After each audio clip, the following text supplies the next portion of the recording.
It's time for ROTD Weekend. My grandmother, my dad's mom, used to always buy evaporated milk, cans of evaporated milk, to put in her tea. I don't think she ever drank coffee, but to put in tea and probably to do any baking that she was doing. I remember the flavor of that evaporated milk in tea so well. I also remember thinking that it was really strange that she didn't have fresh milk. She always had canned milk that she would open and then she'd put the can in the fridge. Maybe she poured it into a container. I don't even remember. But yeah, evaporated milk was this thing that my grandmother had, and I didn't have it anywhere else. So then when me and my family were in Belgium a couple of summers ago, we were there for 5 weeks. The grocery stores near us did not have milk in the refrigerators. I was perplexed, to say the least. The only milk that I could find was the UHT milk that was shelf stable. So like cartons of shelf stable, ultra high temperature pasteurized milk. That is what they had. I kind of thought it was just because the grocery stores near us were small and weren't like their full-sized grocery stores, and because they were small, they didn't want to use the refrigerator space. I have since found out that it's actually very common in Belgium and maybe in France. People, if you know better, please let me know, but that is what my research has found, that quite often the shelf-stable milk is what people turn to because the stores can carry it more easily, but also you don't have to use your fridge space until you actually open the container. So you can have the container of milk on your counter or in your pantry or wherever you're storing it.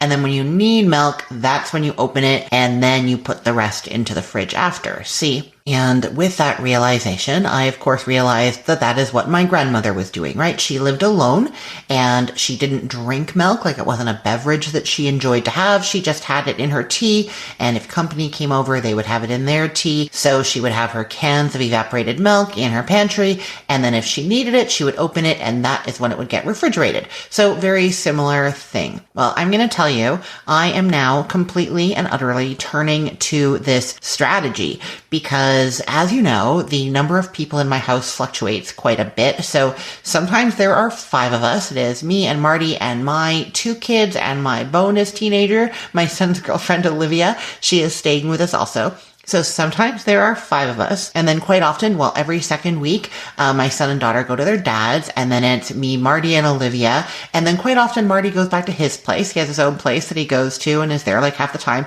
and then it's just me and Olivia, and then sometimes Olivia goes and stays with her cousins who live nearby, and then it's just me, and then sometimes Marty comes back, and then it's just me and Marty. So, you know, at any given time, there are between 1 and 5 people in this house, and shopping for 1 to 5 people and having it change all the time is quite complicated. It's just like a different rhythm that happens all the time. I stop at the grocery store. My list is always different. Everything's different. And the rhythm of what's used in my fridge is completely different too. So Marty doesn't drink milk at all, really. He doesn't even like milk very much. So he is not a milk drinker, and I don't have to worry about him when it comes to what kind of milk should I buy. I drink milk occasionally with dinner. We did drink milk growing up with dinner. My dad, and I think my brother still has some with dinner, but I don't usually. My kids sometimes do. And then my daughter and Olivia both make themselves kind of like milky iced coffee drinks quite often. So depending on who is here, there are different amounts of milk that get consumed.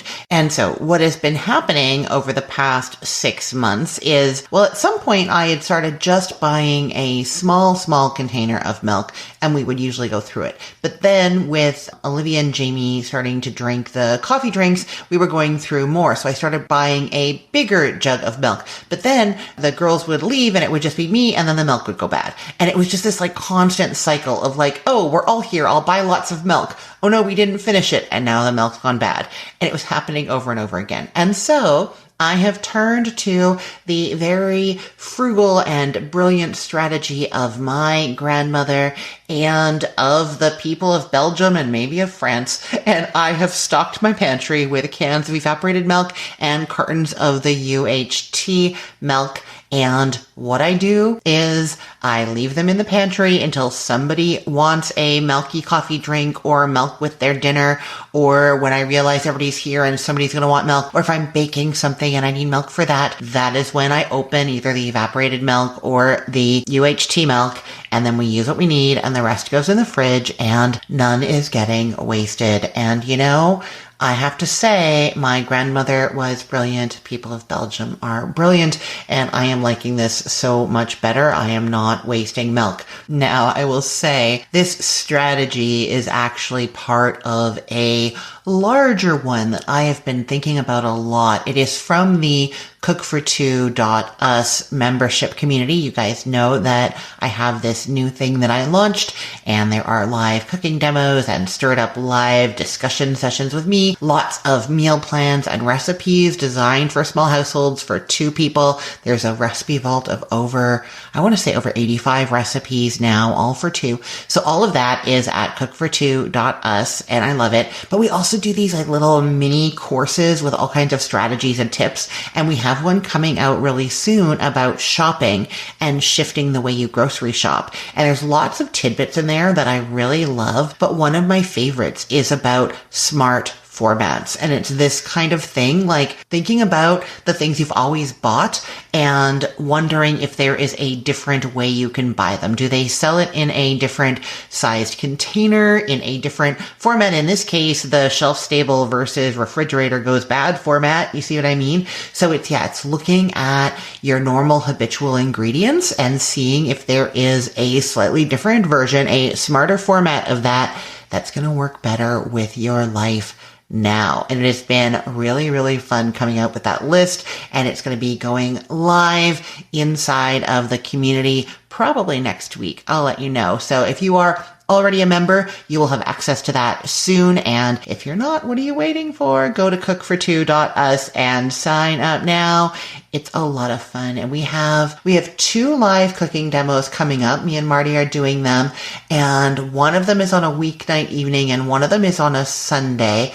And then we have 2 of the Stir It Up lives with Christine coming up. So that is with me in a Zoom call, and we are chatting about, one of them is about meal planning, in particular, the theory behind 3-day meal planning and why it works so well, especially for small households. And the other one is about Easter and planning for kind of both a small Easter, if it's just like 2 of you at home, or 1 person, 2 or 3.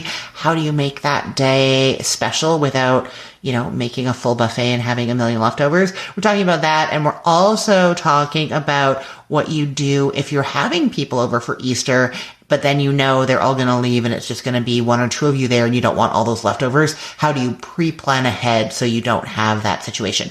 So all of that is coming up soon inside of the cookfor2.us membership community.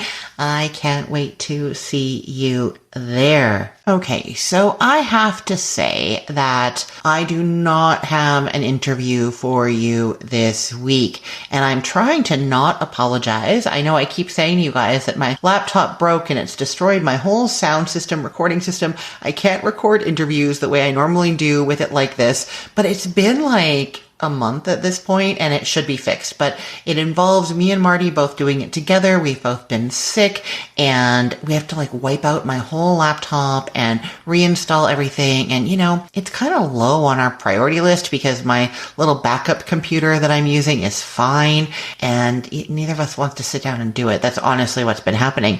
But that means that I don't have an interview for you this week. Instead, I'm going to just talk some more. So we're going to come back after the break and I have something to tell you about. This is my favorite new thing to make for myself, for 1 or 2 people, but you can make it for more. My favorite thing to make for dinner right now. It is a thing that has not been written down, that is not on my website, that you won't find anywhere else, but you're going to hear me tell you all about it. Let's listen.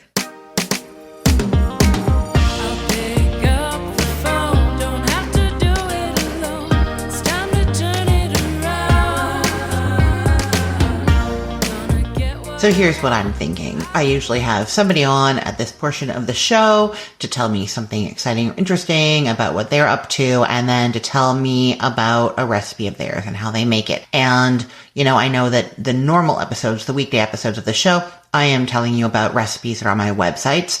And so what I'm doing today that's different is instead I am telling you about something that I make all the time that is not written down. It's not a recipe that I just love. I should probably turn it into a recipe. I don't know exactly how, but you know what?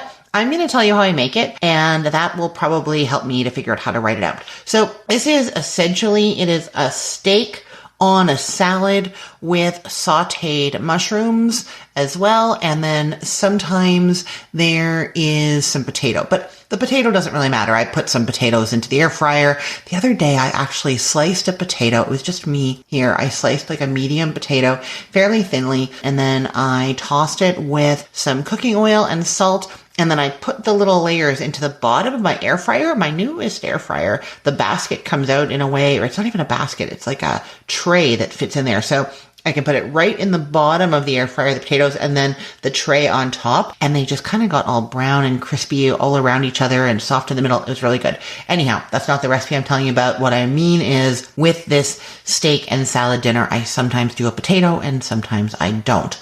Okay, so the idea behind this is to just use one skillet and have everything kind of happening at the right times, okay? So first, what I do usually a good hour or so before I'm making this is I season the steak. I like to use a chuck eye steak. It is smaller than a ribeye. It's probably about the size of a tenderloin, but I find it juicier and better than a tenderloin. I just realized I should not be telling you about the chuck eye steak because, do you know why?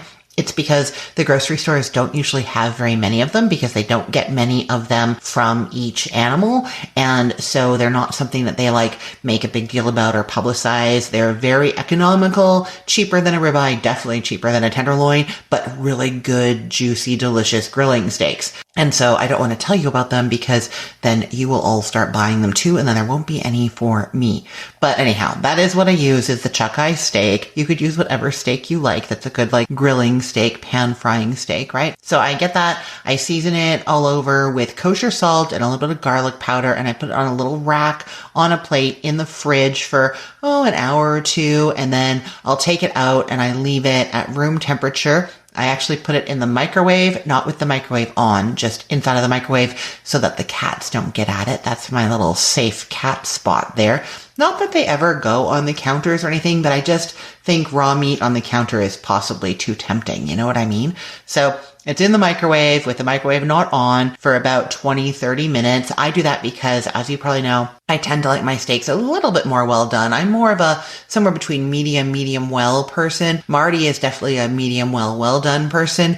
And if your steaks are at room temperature, it's easier to get them up to that temperature before they get too dark on the outside. As I've told you so many times, if you are a rare, medium rare, even sometimes medium person, you actually probably should be cooking your steaks straight from the fridge. That's because they stay colder inside longer, so you get more time searing the outside of the steak, get a nice, better caramelized crust on the outside in the time it takes to get to the temperature you want on the inside.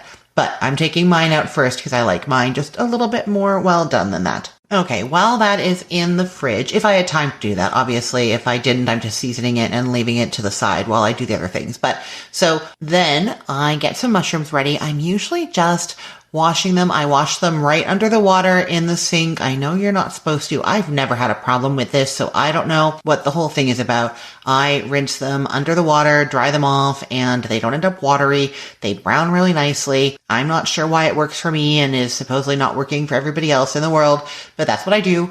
And then I have the bigger ones and quarter the smaller ones, just white button mushrooms, maybe like 8 mushrooms if it's just for me, a whole pint of them if it's for me and Marty. And I set those aside. And then I do the basics of this salad that I love. I have different versions of it depending on my mood, depending on the day. The one that I tend to do for this is it's going to be just spring mix on the plate. But then right now what I would be doing is in a bowl, putting some red wine vinegar. I get out my rasp, the microplaner, and 1 clove of garlic. And I shave that clove of garlic into the red wine vinegar in a bowl. And it's a whole clove of garlic, so this is going to be garlicky, and it's like just very, very finely shaved on that rasp, and it's in the red wine vinegar. probably about a tablespoon of red wine vinegar. And then I take a whisk and whisk that up a little bit, put a little bit of olive oil in there, but not very much because there's going to be some other fat later. And I have even skipped the oil at this point. Okay, next, what you're doing is some tomatoes chopped up, big chunky pieces of tomato, cucumber, red onion, pretty much it, into that bowl of red wine vinegar and garlic. Give that a stir, and then a sprinkle of kosher salt onto there. Stir that up as well. Set that aside. Okay, then it is time to cook the steak. I just get out a skillet over medium-high heat. I rub the steaks with a little bit of cooking oil. So I don't put the oil in the pan. I drizzle it onto the steaks, or I have like a spray bottle that is for oil that I use, and I have oil in there, and I spray that onto both sides of the steak. Then I have my pan heated up to medium-high, like a cast iron skillet, and the steak goes in there, and I cook it on one side, and when one side's nice and brown, I cook it on the other side, and then I turn the temperature down a bit and cook until it's the temperature that I want inside. Now, while it's just finishing cooking, I get out a plate and I put about a half tablespoon of unsalted butter, because that steak was salted, right? So unsalted butter, and I have that half tablespoon of butter very thinly sliced, and I lay the slices in a single layer on the plate. And then I have another half tablespoon of butter that I thinly sliced, but I set those slices aside. Now, when the steak is ready, I transfer it from the skillet onto the little non-overlapping bit of butter slices that I had there. And then I take the other butter slices and I put them on top. There's going to be butter melting on the top and on the bottom of the steak, which is delicious, right? Okay, next. The pan is still hot. I get those mushrooms that I quartered. They go into that pan with another, probably half a tablespoon of butter. I'm not kidding. There is butter in this dish, but like 1.5 tablespoons. It's delicious. It's so good.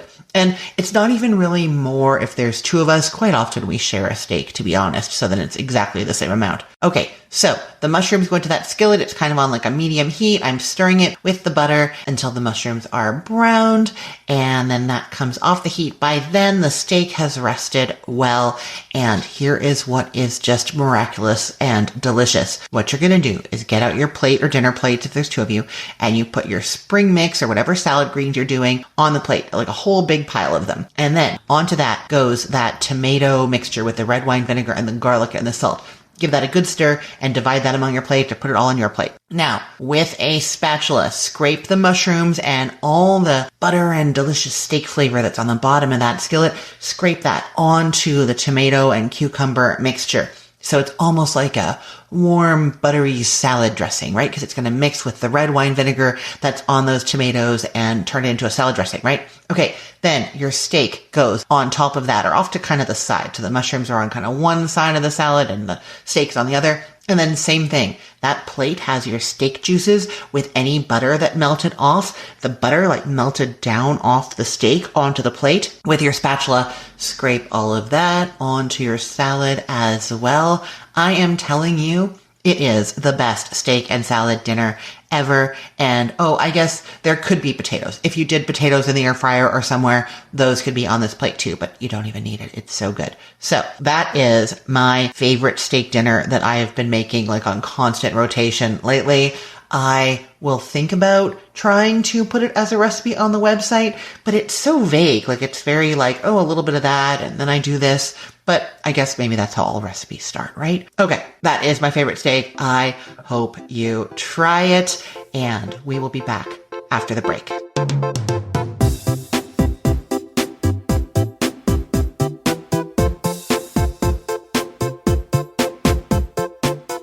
Okay, I am back, and I don't know about you, but now I just want to eat steak. That's all that I want to do. But no, I will talk to you first, and then maybe I will eat steak. Who knows? So, what am I doing this week? What's happening in my kitchen? I don't have a lot going on. I am actually working on an egg salad recipe, very specifically because I made some egg salad a couple of weeks ago. It was delicious, but there were leftovers from it, and I had the leftovers in the fridge, and it got really watery, and I hadn't remembered that being a thing from egg salad, but I did remember that my mom at their deli used to always do the egg salad to order. I think she did the chicken salad to order too. I can't remember now, but the egg salad for sure was done to order. She'd have hard-boiled eggs peeled in a bowl ready to go. And if somebody ordered an egg salad sandwich, she would make it right then. And now I'm wondering, actually, Mom, if you're listening, you can tell me, was the reason because the egg salad gets watery if you leave it in the fridge for a little while? It seems to be a real thing. And that set me down this whole rabbit hole of thinking about, those fancy sandwiches that they have at baby showers and wedding showers, the ribbon stripy sandwiches. Those have egg salad in them quite often, and those are always made ahead. So what's the deal? How come their egg salad wasn't getting all watery? And so I had to know. And so I've been doing research and I've been doing testing, and I have come up with some answers, but I am trying out a couple of things this week. The idea really being just a really delicious egg salad, and then some really good tips and strategies for if you want to make your egg salad ahead of time, especially if you're going to make those fancy sandwiches. You know what? I might have to make some fancy sandwiches soon, specifically because my son Jeremy and his girlfriend Olivia are graduating high school this May, and that seems like the kind of event that you could have some fancy sandwiches at, right? So I am perfecting it just because I'm curious, but maybe there will be a real world practical reason for why I know way more than I ever thought I would know about egg salad. So anyhow, that recipe is one that I am figuring out the final stages of this week, and I'm also working on a nacho cheese sauce, or actually, I guess I'm mostly just photographing and doing the video of a nacho cheese sauce. The reason is because when we were doing Super Bowl, I made a batch of just a very simple, basic nacho cheese sauce. It was with shredded cheese and Velveeta and a roux, and it was really, really good. And then there was some leftover, and the leftover was in a bowl in the fridge. And the next morning I tasted it, and it tasted exactly like Cheese Whiz. Now, I have to say something about Cheese Whiz because I know that most of the people listening to the show live in the United States, but did you know that in Canada, Cheese Whiz, the same Cheese Whiz the processed cheese food, was actually a breakfast staple? A lot of families had Cheese Whiz in their fridge, and you spread it on toast in the morning. Not like everybody and not like every day, but to the point where some breakfast restaurants had little packets of Cheese Whiz that you could usually pay extra for, but sometimes you get them instead of peanut butter or jam packets when you had toast with your breakfast. That's how much Cheese Whiz was a breakfast thing for on toast. Spreadable cheese for on toast. You know what? Cream cheese is spreadable cheese for on toast. I don't know why I think this is such a crazy concept, but it was something that we had when I was growing up. I loved it. And my nacho cheese sauce that I just made on a whim set up exactly like Cheese Whiz and tasted exactly like it. I loved it. And so this really simple thing that I just made on a whim to have that night became something that had to be a recipe going on my website. So I am doing the pictures for the nacho cheese sauce this week as well, and both the egg salad and the cheese recipes should be going live on the website at some point in March. Okay, and what is new on the sites? We have 2 recipes that went up this week on Cook the Story. There was a potato soup recipe. This is a classic, traditional, old-school potato soup that comes from before loaded potatoes were a thing, and definitely before loaded baked potato soup was a thing. This is just potato soup. 5 ingredients, no toppings. Although if you added some cheese, sour cream, green onions, and bacon to the top, I wouldn't say that you're doing anything wrong. It's just not what my grandmother would have done, So that classic potato soup recipe is up. And then on the Cookful, there is a chicken salad sandwich. Similar to what I was just saying about the egg salad, the chicken salad sandwich recipe has some really good tips for making chicken salad ahead of time and making chicken salad sandwiches ahead of time too. So that information is in there. That is on the Cookful. I guess I can also tell you here what is new on Cook for Two. If you are a Cook for Two member, there are 3 new recipes up in the recipe vault. There is an air fryer steak and potato dinner for 2 that is all done in the air fryer. And there is a very simple breaded pork chop recipe and a delicious, also simple lemon cucumber salad. I love this kind of simple salad when you're trying to reduce time and energy when you're cooking for a small household, but you still would have delicious food. Having these like bright, fresh salads that don't involve like cooking time, like a side dish vegetable would, is a really great strategy. So that is new. There is a new meal plan up on Cook for Two as well. And then, like I said, we have those live events coming up. So that is what is new. There's so much going on.